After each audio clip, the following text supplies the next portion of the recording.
સાથે અમારા સંવાદદાતા કિંજલ જોડાઈ ગયા છે। જે કિંજલ, આવતીકાલે પીએમ મોદી અમદાવાદની મુલાકાત લેવાના છે। આ મુલાકાતમાં શું ખાસ છે?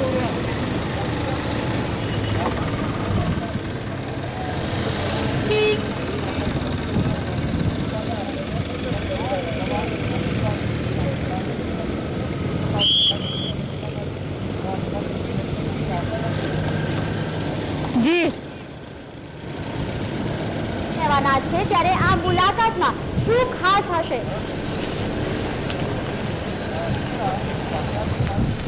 જી બિલકુલ જણાવવા માંગીશ કે પ્રધાનમંત્રી નરેન્દ્ર મોદી આવતીકાલે સવારે 9 વાગે એરપોર્ટથી સીધા જ હેલિકોપ્ટર ખાતે ઝાયડસ હોસ્પિટલ ખાતે આવવાના છે। ત્યાં અત્યારે કોરોનાની ઝાયકોડીવ નામની વેક્સિનનું ટ્રાયલ ચાલી રહ્યું છે।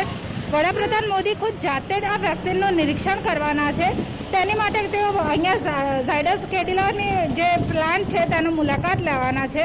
અત્યારે ત્યાં તડામાર તૈયારીઓ ચાલી રહી છે પીએમ મોદીના આગમનની। અત્યારે અહીંયા પોલીસની સઘન પોલીસ અહીંયા ગોઠવવામાં આવી, પોલીસ બંદોબસ્ત ગોઠવવામાં આવ્યો છે। પ્રધાનમંત્રી કાલે 9 વાગે અહીંયા આવવાના છે અને હેલિકોપ્ટર મારફતે અહીંયા હેલિપેડ બનાવવામાં આવ્યું છે, ત્યાં સીધા આવવાના છે અને હેલિપેડથી સીધા રોડ મારફતે ઝાયડસ કેડિલાનો જે પ્લાન્ટ છે તેની મુલાકાત લેવાના છે। જી નિષ્ઠા। જી કિંજલ, આગળનો કાર્યક્રમ કયા પ્રકારનો છે પીએમ નરેન્દ્ર મોદીનો તે અંગે જણાવો।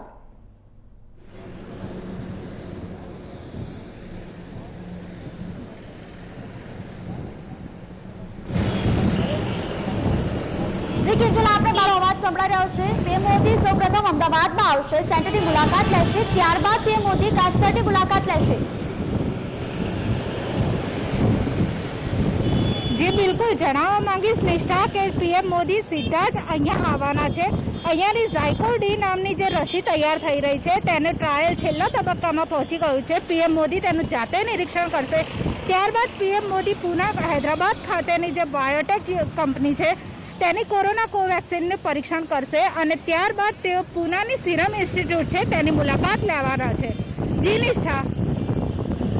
જી કિંજલ, જે પ્રમાણે ઝાયડસ ખાતે રસી તૈયાર થઈ રહી છે અને તેનું બીજા તબક્કાનું ટ્રાયલ પણ પૂર્ણ થઈ ચૂક્યું છે, તો ત્રીજા તબક્કાનું ટ્રાયલ ક્યારે શરૂ કરવામાં આવશે?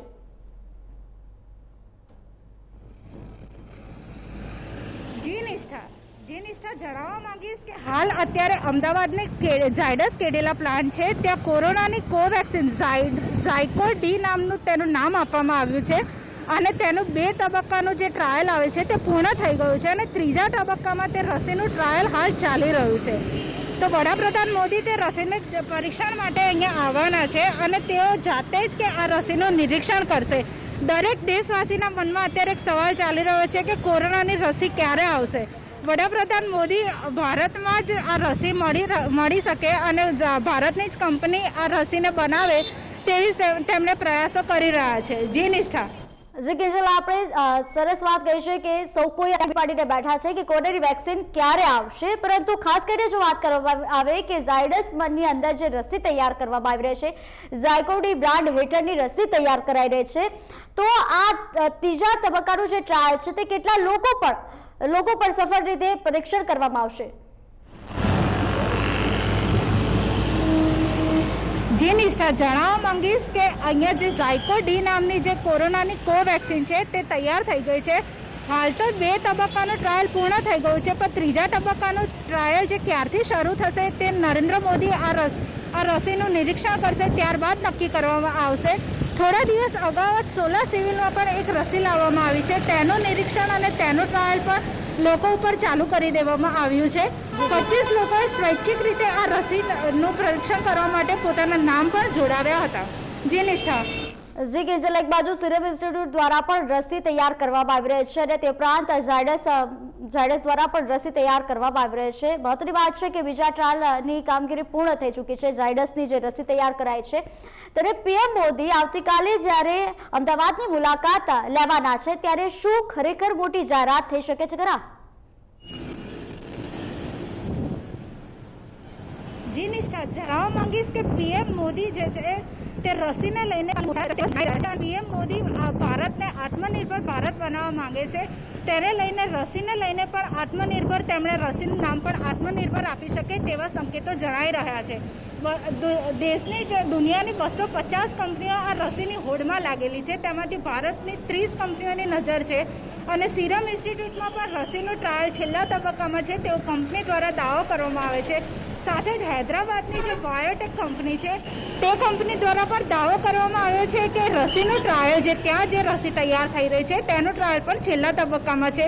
તો નરેન્દ્ર મોદી કાલે તેમના ગુજરાત પ્રવાસમાં આ ત્રણેય જગ્યાએ જઈને રસીનું જાતે જ નિરીક્ષણ કરશે. જી નિષ્ઠા.